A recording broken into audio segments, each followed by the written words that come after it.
வணக்கம். திருவண்ணாமலை மாவட்டம் சிஆர்இ தொகுதிக்கு உட்பட்ட சிப்காட் சம்பந்தமாக சிப்காட் என்பது தொழில்பேட்டை இங்கே கலைஞருடைய ஆட்சியிலே 2008 ஆரம்பிக்கப்பட்டது. அப்பொழுது இருந்த மாண்புமிகு நம்முடைய உணவு அமைச்சர் அண்ணன் ஏவா வேலு அவர்களும் அதுக்கு முதன்மையாக சக்தியாக இருந்து கலைஞர் ஆட்சியிலே இந்த திட்டம் ஆரம்பிக்கப்பட்டது. சுமார் ஆரம்பிக்கப்பட்டு இங்கே 54 கம்பெனிகள் இந்த சிப்காட்டிலே இங்கே இயங்கிக் கொண்டிருக்கின்றது. அதில் இந்த பகுதியைச் சேர்ந்த இங்கே செய்யார் பகுதி, வந்தவாசி, ஆரணி சுற்று வட்டார பகுதிகளைச் சேர்ந்தவர்கள் சுமார் 30,000 நேரடியாகவும், அதை சார்ந்து வாகனத்தை ஓட்டுபவர், பெட்ரோல் சம்பந்தப்பட்ட இயக்குபவர்கள் என்று 1,00,000 பேர் உபரியாக மறைமுகமாக இந்த பணியிலே வேலை செய்கிறார்கள்.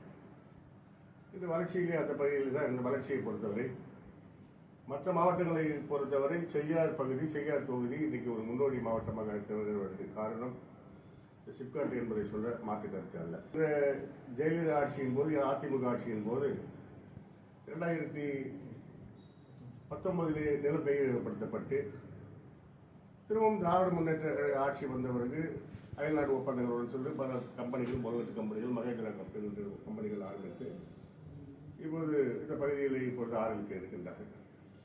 அதற்காக நிலம் கையகப்படுத்தப்பட்ட வேலைகள் எல்லாம் ஆரம்பித்து இந்த நிலமெல்லாம் கையகப்படுத்திட்ட நிலையிலே சில பேர், ஒரு சில விவசாயிகளை தந்த விவசாயிகள் அல்ல, நிலம் வைத்திருப்பவர்கள் அல்ல, வெளிமாநிலங்களில் இங்கே வந்து பிறப்புக்காக வந்தவர்கள், கிருஷ்ணகிரி மாவட்டத்தை சேர்ந்தவர்கள் எல்லாம் இது விவசாயிக்கு ஆதரவு என்ற ஒரு போர்வையிலே விவசாயிக்கு எதிர்ப்பு கழகம், சிப்காட்டுக்கு எதிர்ப்பு கழகம் என்ற பெயரை வைத்துக் கொண்டு அதை பேட்டி கொடுப்பது, போராடுவது என்பதை முடிவெடுத்து இன்று கூட அது சம்பந்தமாக ஒரு பேட்டி அளித்திருக்கிறார்கள் பார்த்தோம். அந்த வகையில் அருண் என்பவர் பேட்டி கொடுக்கும்போது நாங்கள் பார்த்தோம்.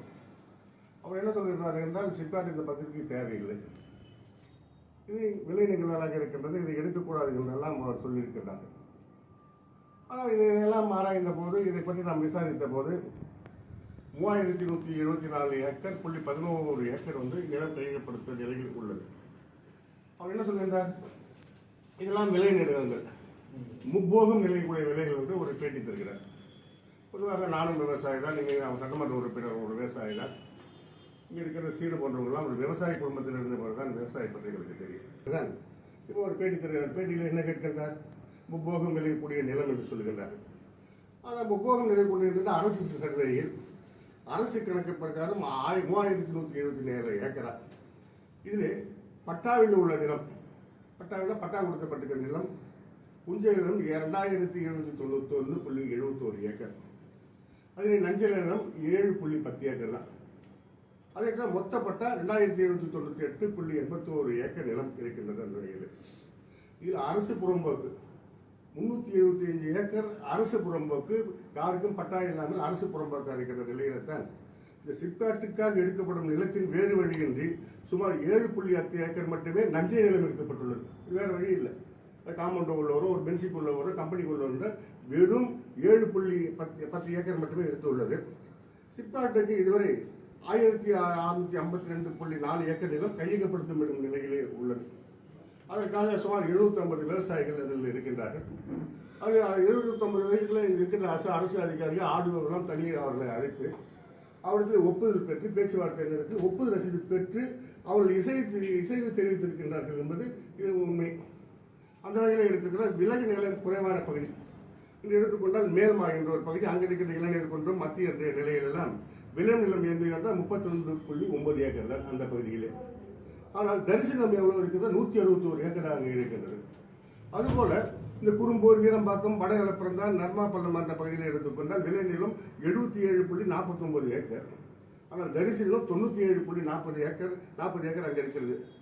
ஆனால் அரசாங்கத்தில் விளம்பரம் செய்யப்பட்டு மனுதாரர்கள் செய்யப்பட்டு 774.90 ஏக்கர் நிலம் சிப்காட்டிற்காக நிலம் கையகப்படுத்துவது என்பதை நீங்கள் தெரிந்து கொள்ள வேண்டும் என்ற நிலையில் இப்போது இப்பகுதியில் சிப்காட்டிற்காக கையகப்படுத்த நிலத்தில் சுமார் 800 to 900 ஏக்கருமே ஒருபோகம் நிலை கூடங்கள். அவங்க சொல்றாங்கல்ல, இந்த 3200 நிலம் முப்போகம் நிலை கூடங்கள். அப்படியாக அல்ல, அந்த ஒருபோகம் நிலம் ஏற்படுத்தப்பட்டால் 800 to 900 ஏக்கர் தான் ஒருபோகம் விளையக்கூடிய நிலம். மீதி உள்ள சுமார் 200-2000 ஏக்கர் நிலங்கள் தரிசு நிலமாக உள்ளது. இது நாங்கள் ஆதாரம் இல்லாமல் பேசிக்கொள்ளவில்லை. அந்த தரிசனம் என்பதற்கு இங்கே உதாரணம் சொல்ல வேண்டும் என்றால், இது ஏதோ நாங்கள் ஊடகப்படுகிறது, இது ஒரு ஆன்லைனில் மேப்பை வைத்து எடுத்த படம். இது நாங்கள் பார்த்துக் கொள்ள வேண்டும். என்ன ஒரு இது ஞான பிரகாசம் என்பது இளநீர் குன்றத்திலே இன்று எடுத்த படம். இது எங்கே முப்போக விலை கூட இல்லை. இங்கே இருக்கின்ற மரங்களை பார்த்துக் கொண்டால் இது வந்து கருவேல மரங்கள். ஒரு கருவேல மரம் இந்த வளர்ச்சி அடைய வேண்டும் என்றால் சுமார் 10-15 ஆண்டு காலம் இந்த வளர்ச்சியை அடைவதற்கு கருவேல மரம் தேவை. இது 10 ஆண்டுகளாக எங்கே பயிரிடுகிறது. இது ஒரு உதாரணம். ஊடகங்களை பார்த்துக் கொள்ளுங்கள். அடுத்து போன போது மேல் பார்க்கப்பட்டு எடுத்துக்கொண்டால் அங்கே விளைநிலங்கள் பாருங்கள். இங்கே நிலை இங்கே முப்போகம் நிலை கல் இருக்கிறது. அது போல எழுங்கல் என்ற கிராமம் அங்கே எடுத்துக்கொண்டால் அந்த பகுதியை பாருங்கள். இது எல்லாம் தரிசு நிலங்கள். அதுபோல வட ஆலப்புறந்தான் என்ற கிராமத்தில் எடுத்துக்கொண்டால் அங்கே பார்த்தீங்கன்னா இந்த நிலங்கள் எல்லாம் கையகப்படுத்தப்பட்டு விளை நிலங்கள் இல்லாமல் தரிசு நிலங்களாக தான் இருக்கின்றது. அத்தியை எடுத்துக்கொண்டால் நீ கையகப்படுத்த அந்த பகுதிகளில் பெரும்பாலான விவசாயிகள் இசையை தெரிவித்துவிட்டு நிலம் கையகப்படுத்துவோம் என்று கையகப்பட்ட இருக்கிறீர்கள். அத்தியிலே எடுக்கப்பட்ட நிலங்கள் இது. இதையும் நீங்கள் பார்க்க வேண்டும். இதை எடுத்துக்கொண்டால் நர்மதா பள்ளம் அங்கே எடுத்துக்கொண்டால் நர்மதா பள்ளம் அங்கே எடுத்துக்கொண்டால் அங்கே விவசாயிகள் விளைநிலங்கள் என்று சொல்லுகிறார்கள். இதெல்லாம் எங்கே இருக்குது? இது மட்டுமல்ல, இது திராவிட முன்னேற்ற கழகத்தின் ஊடகங்கள் எடுத்து இதை மக்கள் உண்மையாக செய்கிறார்களா, இது மக்களுக்கு எதிராக ஆட்சி நடக்கிறதா என்ற ஐயப்பாடு வரக்கூடாது என்ற நிலையில தான் எங்களுக்குள்ள ஊடகங்களை எடுத்து நாங்கள் அதை பேட்டி காண்பின்றோம். சுமார் இல்லையா?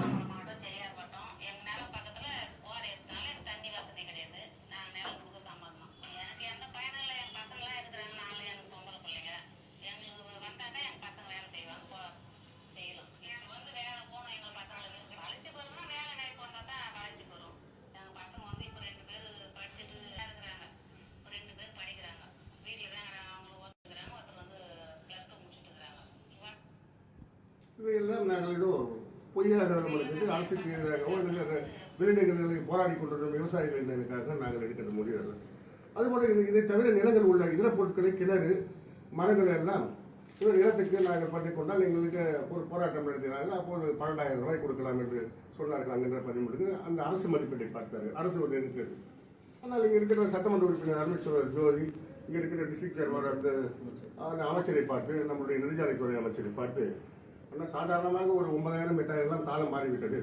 இன்று இருக்கிற நிலை ஒரு 18,000 ரூபாய் 20,000 ரூபாய் இருக்கிறது ஒரு சென்ட் என்ற நிலையில தான் ஒரு ஏக்கராக்கு சாலை ஓரம் என்ற பகுதியில் 20,000 to 25,000 கொடுக்கலாம் என்று ஒரு முடிவு செய்து அதை அந்த துறை அமைச்சரத்தில் பேசி தலைமை முதலமைச்சரத்தில் பேசி நம் நெடுஞ்சாலைத்துறை அமைச்சர் அவர்கள் என்று ஒரு ஏக்கராவுக்கு 20,000 25,000 கொடுப்பதாக இசையை தெரிவித்து அதுக்குண்டான டிஆர்ஓ போட்டு பணம் பட்டுவாடாக கொடுக்கிற நிலையிலே அந்த பணம் இருக்கிறது. ஆனால் இது ஒரு மாற்றுக் கட்சி ஊடகங்கள் எடுத்துக்கொண்டால தவிர மற்றவர்களை இது முன்னிறுத்தி ஒரு அரசியல் லாபத்திற்காக மாற்றுக் கட்சியினர் சொல்ற நிலையை பார்க்கும்போது இங்கே ஒரு இயக்கம் கட்சி போராடி கொண்டிருந்தது நாங்கள் பார்க்கிறோம். என்ன போராடி கொண்டது? இன்னைக்கு பேட்டி அடிக்கிறார் அந்த அருள் என்பவர் பேட்டி கொடுக்கும்போது 540 நாட்களாக நாங்கள் போராடி கொண்டிருக்கின்றோம் என்று குழு பார்த்தது. 540 எங்கே போராட்டம் நடத்தி கொண்டிருக்கிறது? அது காவல்துறை விட்டு விடுமா? அப்படி போராடினால் சட்டமன்றத்தில் அதை பிரதிபலிக்காதா? இதையெல்லாம் பார்க்கும்போது 540 ஏதோ ஒரு வருகிறார்கள், ஒரு 4 பேர் அமர்கிறார்கள், போராட்டம் நடத்துகிறார்கள். ஆனால் இங்கே இருக்கின்ற விவசாயிகள் சங்கத்தின் சார்பாக கரும்பு விவசாயிகள் நெல் உற்பத்தியாளர் சங்கத்தின் சார்பாக ஒரு 4 மாதங்களுக்கு முன் 15,000 பேர் விவசாய பெருமக்கள் பெண்கள் எல்லாம் கூடி எங்களுக்கு அந்த பகுதியில் சிப்காட் வேண்டும் என்று போராடுகின்ற உண்ணாவிரதம் இருந்த நிலையை நாங்கள் பார்த்தோம். அது மட்டுமல்ல, இங்கே அரசியல் கட்சிகள் என்ன செய்கிறோம்? நாங்கள் எங்கள் பகுதிக்கு சட்டமன்ற உறுப்பினராகவோ இல்லை பாராளுமன்ற உறுப்பினராகவோ ஆட்சிக்கு நாங்கள் அமர்த்தினார்கள், வாக்களித்தால் உங்களுக்கு சிப்காட்டை கொண்டு வருவோம், பல கம்பெனிகளை கொண்டு வருவோம், உனக்கு அரசுக்கு வேலை தருவோம் என்ற ஒரு நிலையெல்லாம் என்று சொல்ல வாக்கு கேட்கின்றோம். அப்படித்தான் நான் கூட வாக்கு கேட்டேன். சட்டமன்ற உறுப்பினராக இருந்த அருணேஸ்வரர் ஜோதி கூட வாக்கு கேட்டார். ஆனால் இப்பொழுது இந்த பாராளுமன்ற தேர்தலில் நான் வாக்கு கேட்டோம், வாக்களித்தார்கள்.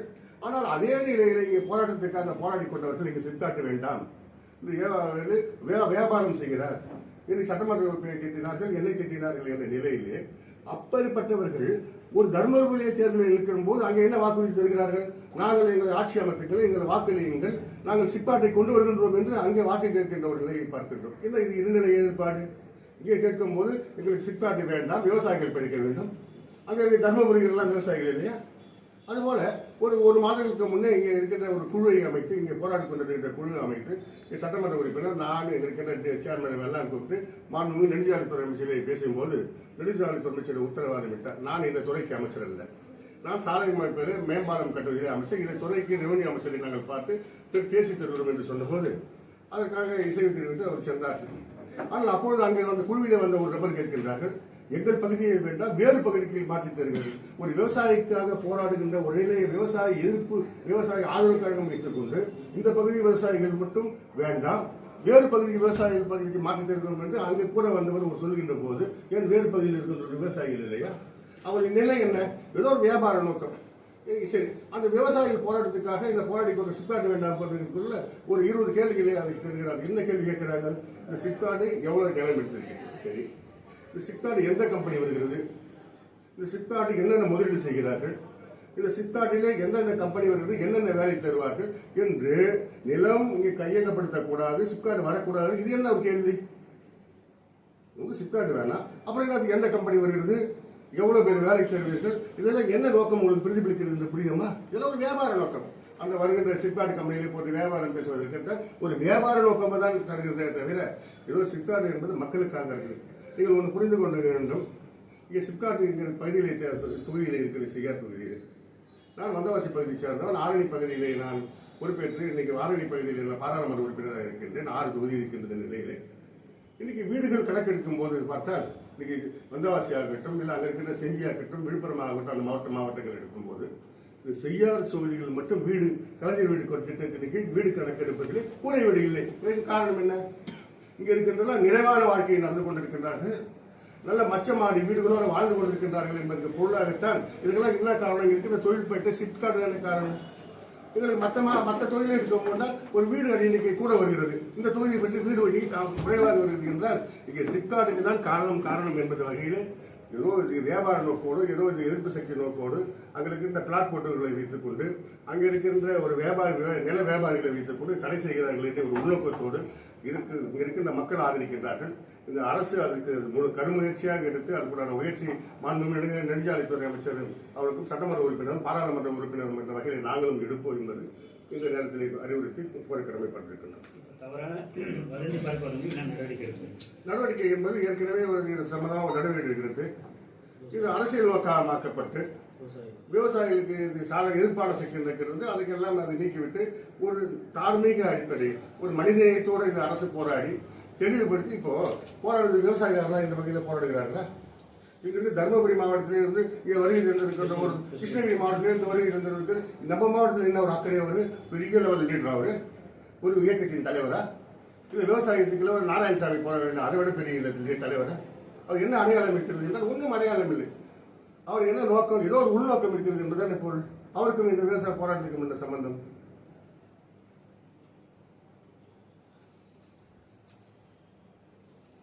சார், இப்போ தொடர்ந்து 500 நாளைக்கு மேலே போராடுறதா ஒரு தகவல் சொல்கிறாங்க.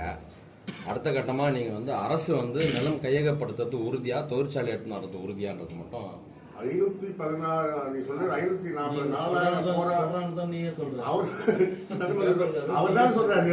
இதுக்கு போலீஸ் அதிகாரிக்கு தெரியாதா? பத்திரிகை துறையில் இருக்கின்ற உனக்கு தெரியாதா? 516 நாட்களாக போராடினால் ஏன் ஊடகங்களில் வரவில்லை? நீங்க செய்தியாளர்கள் போராடி போட்டிருக்கலாமே, ஏன் சரிவில்லை? ஏதோ எண்ணிக்கைக்காக கணக்கு கூட்டுவதற்காகத்தான் நான் சொல்லுகின்றார்கள். ஒரு மக்கள் ஒரு சாதாரணமாக எடுத்துக்கொண்டால் ஒரு சிறு பிரச்சனைகள் தான் சொல்லுவாங்க. ஒரு 2 பேர் பாதிக்கப்படுவார்கள். ஒரு திட்டத்தில் இருந்தால் 500 பேர் லாபம் அடைவார்கள். இந்த சிப்காட்டில் சுமார் ஒரு 400 குடும்பங்கள் விவசாயிகள் பாதிக்கப்பட்டால் நீங்கள் சொன்னாலும் கூட ஒரு சிலர் தான், ஒரு 100 பேர் 120 பேர் தான் இந்த இதுக்கு போராடுகிறார். அவங்களும் இசை தெரிவித்து விட்டு நான் அரசுக்கு நிலம் கொடுத்து விடுகிறேன். எத்தனையோ பேர் கல்யாண பத்திரிகை போட்டு சட்டமன்ற அத்தியிருந்த ஒரு ஊர்ல ஒரு பெண் என்னையும் சட்டமன்ற உறுப்பினர் சீர பணம் கொடுங்க, என் கல்யாணம் வச்சுக்கின்ற ஒரு நிலையை பார்க்கின்றோம். ஆக மக்கள் என்ன நினைக்கிறாங்கன்னா, விவசாயிகள் என்ன நினைக்கிறாங்கன்னா, இந்த 20,000 ரூபாய் ஒரு சென்ட் என்பது மிகப்பெரிய விஷயம் அரசு கொடுக்கின்ற. இதை வாங்கி பக்கத்தில் நிலம் வாங்கலாம், இது ஒரு வீடு கட்டலாம், விவசாயத்தோட லாபகரமா இருக்கின்ற பல தொழில்களை செய்யலாம் என்றுதான் மக்கள் நினைக்கின்றார்கள். அந்த வகையில் இந்த அரசு, தமிழக அரசு ஆண்டு கொண்டிருக்கின்ற முதல்வர் தளபதி மு க ஸ்டாலின் அவர்கள் இதை இங்கே இந்த பகுதியிலே மக்கள் நலனை கருதி சிப்காட்டை கொண்டு வருவது என்பது உறுதியாக இருக்கின்றோம். நேற்றுக்கு அதிகாரிங்க முன்னறிவிப்பு எதுவும் இன்றி நிலத்துல மதிப்பீடு செய்ய வந்தாங்க. அந்த பகுதியிலிருந்து வரல, வெளியூர்லேருந்து வந்ததுதான். அதாவது அந்த இருக்கிற பகுதியில் ஏற்கனவே நிலம் கொடுக்குறேன்னு சொல்லி அவங்க ஏற்கனவே ஒப்புதல் கொடுத்துருக்காங்க.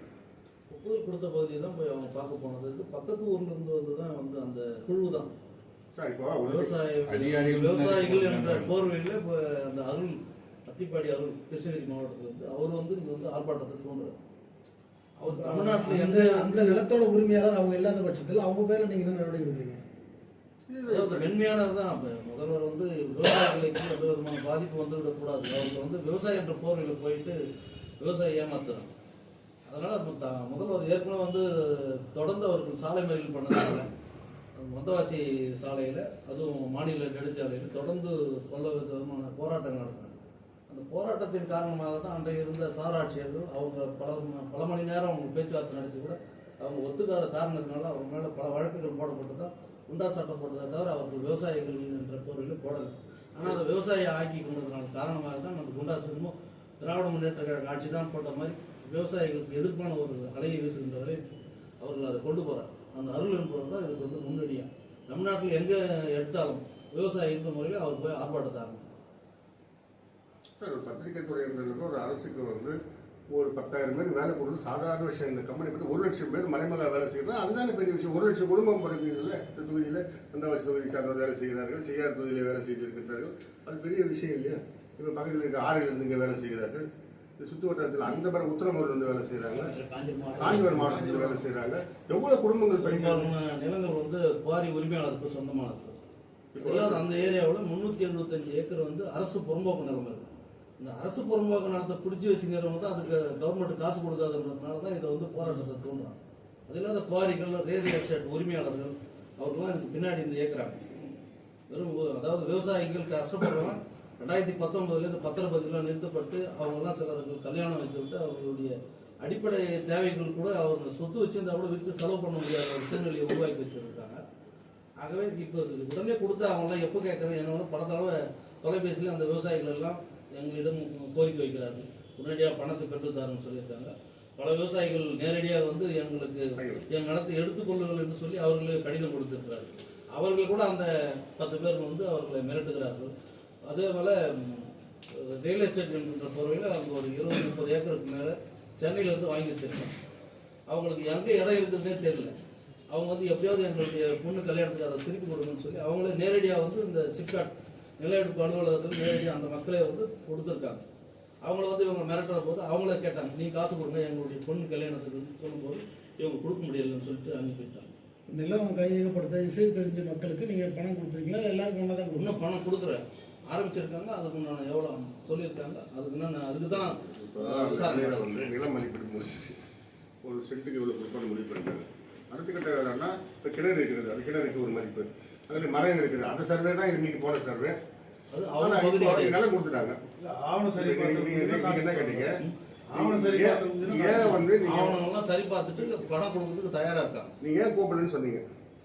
இப்போ நிலம் கொடுத்தாச்சு, அவங்க சர்வே பண்ணி பணம் கொடுக்கறது தான் பார்ப்பாங்க கண்டிய அரசு. நீங்க ஒவ்வொரு பிரச்சனையும் கூட்டிருக்க மாட்டாங்க. ஒண்ணு உங்களுக்கு அந்த விதமாக தான் புரிய வைக்கிறேன். ரெண்டாவது வந்து இப்போ அந்த கிணறு மதிப்பீடு, இப்போ அந்த கிணறு மதிப்பீடு அங்கே இருக்கிற மரங்கள் மதிப்பீடு தான் இன்னைக்கு சென்றார்கள் கிட்ட. வேற எல்லாம் மீதி எல்லாம் முடிஞ்சிச்சு. மர மதிப்பீடு எவ்வளோ, நீ கிணறு மதிப்பீடு வந்து அது கூட பணம் கொடுத்தாங்க அவ்வளோ. அது ஒரு போராட்டம். மரத்துக்கு பணம் கொடுக்கவில்லை, கிணறுக்கு போய் கொடுக்கணும். அது ஒரு விவசாயிகள் அந்த நிலை வரக்கூடாது. 9 ஊராட்சியில் அத்தி,